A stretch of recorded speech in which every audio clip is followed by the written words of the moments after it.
Chapter 15. Josh and Anila walked down the steep tunnel, a guard trailing them. The other guards were escorting Victor to the graveyard to dig up Rockney.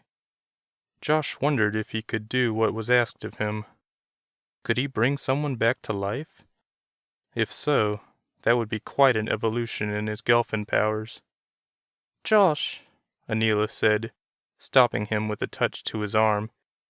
"Is there any way to allow Reese to take over for a moment?" "I don't know," he replied in Reese's voice. He still hadn't gotten used to this arrangement.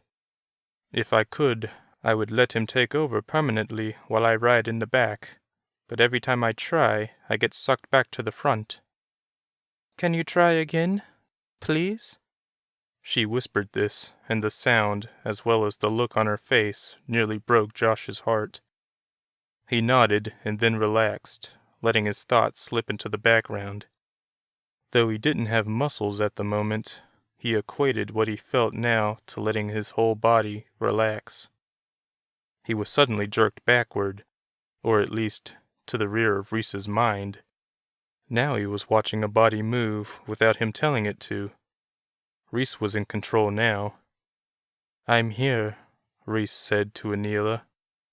Josh fought against the urge to retake control. He didn't even want the control, but it was like magnets drawing each other together. He was the negative force, and Reese's mind was the positive. Or something like that.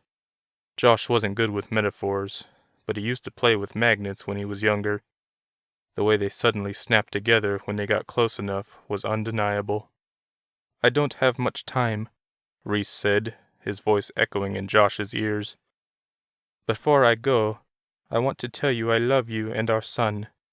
We'll save Rapatha and live happily ever after." Anila nodded, taking his face in her hands. "I know." She kissed him. Josh felt himself blushing. Though she was kissing Reese, Josh could feel her lips on his own as well. He felt the love Reese had for his wife, as if the feelings were Josh's. He felt bad for invading on their moment, even though he couldn't help it. This was something Josh would never have. He was dead and could never come back. The uncertainty the rest of his existence held scared him more than anything at that moment.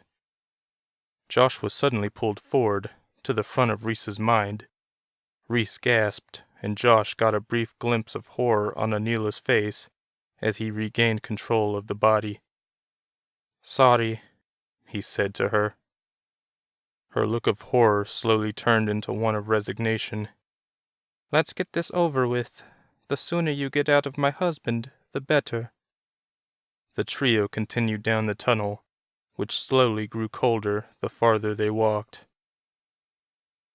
Victor rode the lift up to the ice pond in the valley, where a circle of guards formed a ring of protection.